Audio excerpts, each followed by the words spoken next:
All right, well, thank you everyone for being here this evening for the campaign launch of Her Fight, Our Fight. My name is Alicia Pope. I am pleased to be here to welcome you all to this event. A few housekeeping tips. If you would like to change your view, you can hover over the upper right corner of your screen and swap view to gallery and active speaker view. I will be sharing my screen to show you some content, and you will all be able to see what I see at that point. And if you have any questions, please drop them in the chat to our panelists and we would be happy to help you. And now I am pleased to introduce People for the American Way President Ben Jealous. Thank you. And thank you all for joining us for this exclusive event to hear more about our Her Fight, Our Fight campaign. Despite winning the White House and the Senate, we have our work cut out for us to advance the progressive agenda. And that includes getting the right people confirmed in Biden's cabinet and the federal courts. We are firing on all cylinders to push forward with making sure that the Biden-Harris administration is able to deliver much needed reforms to the people of our country. And that includes in pushing back on the far right wing who attack their nominees. The Her Fight, Our Fight campaign is a multi-platform effort centered around videos in support of Biden's women of color nominees who are experiencing racist and sexist double standards in their confirmation fights and beyond. Let's be clear, the GOP makes a sport of destroying the careers of women of color in the federal government, and they've done it for a long time. This campaign affects all of us because these women stand for the progressive values that the people of our country voted for when they elected Joe Biden and Kamala Harris. In their new positions, these women will be the ones on the front lines making real change. This campaign also affects all of us because it's about elevating the leadership of women of color across the board. The outstanding women being nominated by the Biden-Harris administration are trailblazers who will expand opportunities for leadership, for women of color, for people of color, for women in general now and into the future. This campaign will include ad buys, earned media, social media outreach, and live streamed events focusing on how the far right attacks women of color in leadership positions and more. Now I want to take a moment to show you our first video, and then we're going to have a conversation about it. This video debuted on MSNBC and has since been seen by hundreds of thousands of times online through organic promotion and social media. We are beginning to put money behind it with paid advertising to increase the reach and engage targeted audiences. It will also be shown on the Young Turks tonight. With that, why don't we take a look at our first video. In 1999, almost 40 people in a small Texas town were wrongfully convicted. It devastated their lives and their families. They pleaded for help. A young lawyer named Vanita Gupta answered the call.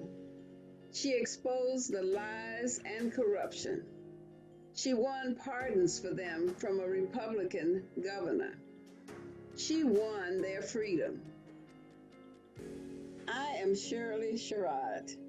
10 years ago, the far right twisted my words in an effort to destroy my career. Now I see them doing it to Vanita Gupta. We cannot let it happen again. The people, Vanita freed and Tulia, thanked God she made their fight her fight. As Associate Attorney General, she will fight for every American seeking justice and fair play. Now, we need to make her fight our fight. Tell your senators to confirm Vanita Gupta for Associate Attorney General.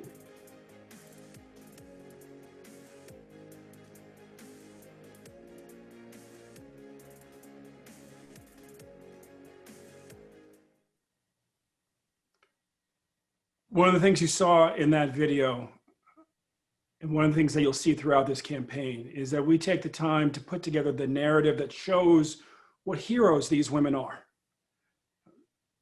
when you're a frontline civil rights lawyer like my old friend, Ms. Gupta, and we've known each other since we were in our 20s, you've taken real risks on behalf of other people to win them justice. And that's gotten lost in all these conversations inside the Beltway about her. And we thought it's important for the people of the country to really understand what a hero we will have in her as the number 3 in the US Department of Justice. We can't do this important work without your support. Please consider a donation in support of this campaign. It'll help us accelerate our ad buys. Just today, the Judicial Crisis Network announced another $1 million in ads against her. You'll see a link in the chat, and if you just click there, it'll show you how to give. Please, when you have a moment, give to the campaign. Now it's my honor to bring 2 great leaders into this conversation. The first is the star of the video, the voice you heard, the story that was lifted up as an example of why we need to fight so hard right now. Shirley Sherrod served as the Georgia State Director of Rural Development for the U.S. Department of Agriculture. In 2009, she was a victim of a far-right smear campaign that resulted in her losing her job after a deceptively edited video was released by Breitbart. She continues to serve as an outspoken advocate for defending women of color that have been targeted by the far right, most recently with her narration in our debut video. She also has, frankly, been an architect of the movement that gave us the Voting Rights Act and contributed to the movement that helped take back her state for the Democrats, helped break through candidates like Warnock and Ossoff win, and why we're so hopeful that Stacey Abrams will win there next time around. Joining her in conversation is one of the leading members of our Young Elected Officials Network, Delegate Janelle Wilkins, my home state of Maryland. And she has been doing an incredible job in the state capitol since 2017. She also works for the Leadership Conference, where until recently, Vanita Gupta served as president. She is the first Black woman ever to represent her district. In 2020, she was appointed by the Speaker of the House to serve as the parliamentarian of the Maryland House of Delegates. She is originally from Kingston, Jamaica, where she was born. She moved to the US with her family when she was 5, and I'm sure takes special pride in Kamala Harris being our vice president as a result. So Shirley, let's start with you. Tell us a little bit more about what really motivates you in this effort, why you're excited to be part of this effort, and why you answered the call to help us in the Her Fight, Our Fight campaign. Well, first of all, Ben, let me say it's good to be with you all. And when I think back to 2010, when this was happening to me, you know, it's a terrible thing to have to live through, but when you're a fighter, you have to keep fighting. So I understand what's happening to Vanita and the others, you know, the lies, and they put it out there in such a way that people believe it. You know, when I know, Shirley. I mean, you know, I know. Yes. And I, by the way, I will always be grateful for the grace you showed me that day. I'm proud that I'm the only man who messed up and apologized on the same day. Yes. But I will always be grateful for the grace that you showed me that day. Yes. I know what it means to be targeted and then to have others really see your contributions and come to your aid to help deal with it. And that's what's necessary now. You know, I know that Breitbart and that whole far right, were trying to get to the President Obama. They didn't care who they used, they didn't care who they destroyed in the past to try to deal with him. So I know what can happen to Vanita and the others as they fight for us. That's why we have to be diligent about fighting for them, because their fight is our fight. Amen. Amen. And Delegate Wilkins, tell us about your experience. I mean, what have you learned as being the first Black woman to hold your seat about the types of challenges that women who are trailblazers in our government, be it state or federal, face? Sure, absolutely. And first, let me say how grateful I am to share the stage with two of my heroes and two people who I just have such a deep respect for. So thank you to PFAL for including me. Yes, I think that this issue of women and women of color being attacked and stereotypes being used against us is way too prevalent. A very recent example for me happened on the House floor just a couple of days ago. In addition to being the parliamentarian of the House, I serve as the chair of election law, and we had one of our most controversial bills, one of the most controversial bills, I guess, that will have this session on the floor, and I was responsible for defending it against Republican attacks. It dealt with voting rights, and so it was a very charged issue, brought up race and all kinds of things. And during my defense of the bill, one of my colleagues came up to me and said, hey, my wife is watching, and my wife thinks that you sound angry. So you're doing a good job, but tone it down. And I just think that with my Republican colleagues that I was defending the bill against, who were speaking out of turn, who were basically yelling on the floor and just completely out of order, there was no one that would have went up to them and sort of, brought them to the side and tried to, tone them down. But, of course, even though I was calmly defending the bill, it was sort of this stereotype of me being angry because of, passionately defending this voting rights representation legislation. And during the same debate, I think it might have been a different day, one of my colleagues, after I brought up the issue and the history of race in voting rights, stood up and called me a young lady on the House floor, basically saying, instead of being his equal or his colleague, a delegate just like him, suddenly I'm young lady, simmer down, young lady. And so I really identify with the conversation that we're having today about women and women of color, and until recently, my boss, Vanita Gupta, who has fought for us throughout her entire career, and sort of these baseless attacks. So I'm really excited about this conversation today, and I think that these issues are all too prevalent for women who are working to lead the charge. Shirley, what is it about the GOP fixates on women of color nominees, right? Lonnie Guinier, comes to mind. Anita Hill wasn't even a nominee. She was just simply weighing in on a nominee. It destroyed her. Why?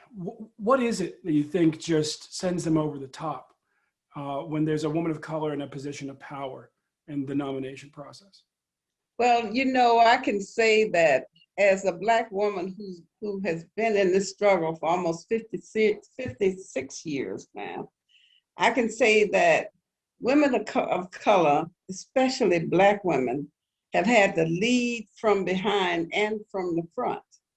That was true during slavery, after slavery ended, during Jim Crow, during the Civil Rights Movement, and during this era of attacks on our human and civil rights. We are natural organizers. We start early. We have to organize the family. And we are natural leaders and followers. Think back now to Ella Baker, Fannie Lou Hamer, Rosa Parks, many local women whose work was never recognized, but without them, many of the gains that we have had from slavery on through civil rights would not have happened if it had not been for women. So we, they see us as a threat because we look like an easy target. But once in the battle, we show that we are up to the task and can organize and work together toward common goals. It's not about who leads with us, it's about getting the job done. We don't fight over leadership, but everything about each one of us is about leading and following. The threat to the status quo is good organizing. We start early though, and we just keep that going through life. Amen. Amen. And we've been joined tonight on the call, Norman Lear, our co-founders, Carrie Mae Weems, one of our board members, great artist, Michael Keegan, our former president, David Altschul, treasurer, all on here tonight. And one of the things that really impresses me about People Forward, one of the reasons why I've always loved this organization, was the allyship shown between Barbara Jordan and Norman Lear when they launched it. And Barbara passed untimely, and Dolores Huerta has been on our board now for 20 years. And she and Norman are really the leading lights of the board. I would like to hear just each of you reflect, you know, these are times where I think sometimes people struggle around being allies. They wonder if they have an authentic place. And I always go back to what my white father, who's been involved in the civil rights movement since he was 15 and now 81, taught me, which is, I said to him, why did you dedicate your life to being an ally to the women's movement and to the Black freedom struggle? And he said, well, it just occurred to me one day that if women could have ended sexism all by themselves, they would have done it a long time ago. And if Black folks could have ended racism all by themselves, they would have done it a long time ago. So there probably was a role for me to help. and so talk to us about allyship, because now our society is much more complex in an open and affirming way than it ever has been. What does being a good ally mean to each of you?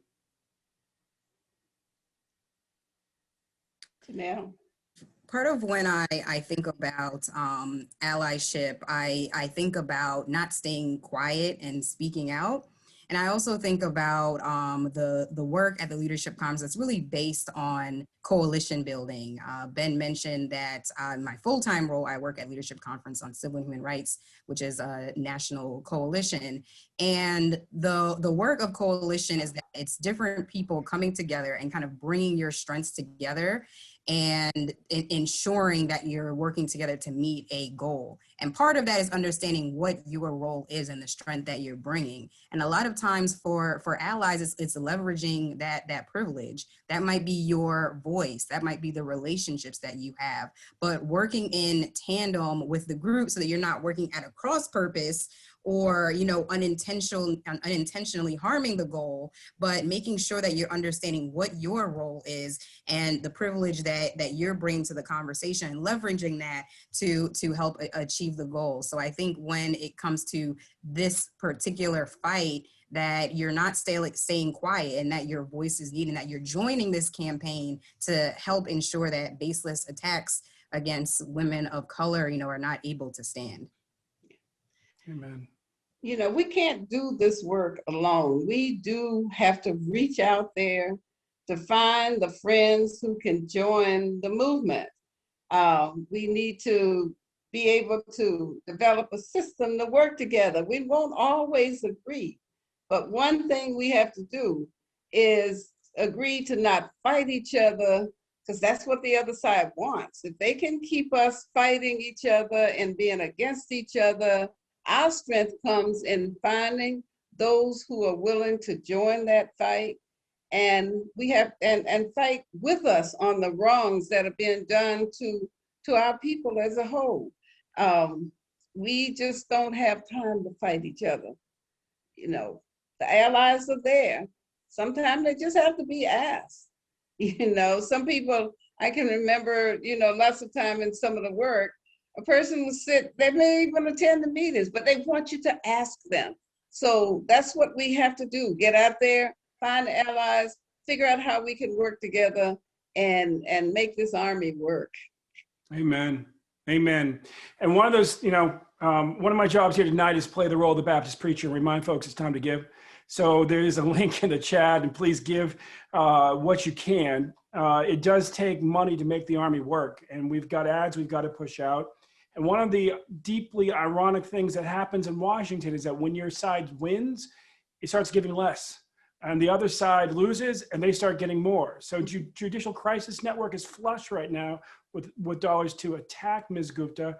And all of us are stretching right now, trying to find dollars to defend her. So if you can, please give. And we have an even bigger battle coming up after this one. They've got the long knives out for the next nominee. And so we really, really have to now start getting this engine moving. If I thought both of you guys were so beautiful in your descriptions of what it means to be an ally and why we all really need to be committed to working in coalition with each other. One of the greatest moments in Maryland politics for me was when we were individual movements were working to pass the DREAM Act, pass marriage equality, abolish the death penalty. And one day we decided to all pitch in and just make one sign and not be afraid of supporting other controversial things that were just the right thing to do. And then we won all those battles, and affirmed for me the value of just saying all for one and one for all. You know, at People For, you guys each represent sort of different big demographics here at People For. We do more than most to organize and support young leaders. We do more than most to activate activists, Generation X and above, baby boomers and even above. And I was taught in Politics 101 that the activists in any moment in history tend to come for those around and below university age and those around and above retirement age. Jheanelle, talk to me as somebody who's out there. I mean, it must have occurred to you at some point when you were running that most of your votes are going to come from people who are a good deal older than you. What have you learned from working with older activists? What impresses you? And, why do you put so much faith in voters who are often 2 or 3 times your age? That's a great question. And I do find that is completely accurate, because I do find that some of my most engaged constituents do tend to be older. And I also represent a very progressive district. It's District 20, which is outside of DC in Silver Spring, Tacoma Park. And mainly what I have learned is that my older voters they're persistent. Some of it is because they have the time, because some of them are retired, but they're relentless in their advocacy. They are not a group who is going to be ignored or one that's going to take no for an answer. They ensure that whatever it is, the issue that they are advocating for, that they really drive that issue home and continuously advocate on it. So I always advise, whatever group I'm talking with, I always use the word relentless. To be relentless in your advocacy, because the people who I see who are able to really break through and really get their wins are the ones who don't just ask one time and then go away, but those who truly ensure that they're following up and pushing the envelope. So that's what I really appreciate with the constituents that contact me and who I see really often in terms of their advocacy and outspokenness. And I think that's something that we can all learn from and identify with. So I always appreciate those very engaged constituents. Shirley, your husband, Reverend Sherrod, was like the prototype for the young elected official. He was ran right after the passage of the Voting Rights Act, as I recall, and was one of the first Blacks elected in Georgia, and especially in southern Georgia, southwestern Georgia. What's the advice that y'all give, that you and Rev give to young leaders today? What of the tradition that he helped start needs to be maintained, and what's your advice to them in leading in these times? I do say to younger people getting involved in this work, you can never forget the people. As you embark upon this work, the people you are representing are the people you need to keep in mind as you climb the ladder and as you deal with those in power who will always try to put something there to catch you in something wrong, even if it's made up. So you have to always try to remember who you're representing, why you're there, and what you need to do. And always check back. Keep checking back with the people you represent, because they have a lot to offer in terms of advice and help, because you will need them if you step out there and represent them in the way you really need to. Amen. Amen. Well, what an honor and a pleasure to be able to spend an evening, part of this evening, with both of you. Really want to thank you each for your leadership and your relentlessness and your courage, and for being part of our Her Fight, Our Fight campaign. I want to thank everybody on the call for that too. Again, there's a link if you would like to if you would like to give, we could certainly use it. Judicial Crisis Network just announced another $1 million for attacking Vanita Gupta. But more than anything, I want to thank everybody on the call for being part of the People for the American Way family and being relentless in your own way in fighting for justice. You know, Joe Biden is a great doorway for us to get good things done, but doors swing both ways. And we got to make sure we keep pressure on our side of the door, because you can sure as heck bet that the other side is pushing hard. Yes. With that, I'll turn it over to Ms. Pope. Thank you very much for joining us tonight. Thank you so much to our president, Ben Jealous, for moderating this brilliant conversation, and to our distinguished guests, Ms. Shirley Sherrod and Delegate Wilkins. Thank you so much for being here with us this evening. Thank you everyone for joining us for this wonderful conversation, and keep looking out for Her Fight, Our Fight. Thank you everyone. Have a good night. Thanks Okay, good everybody. night. Bye.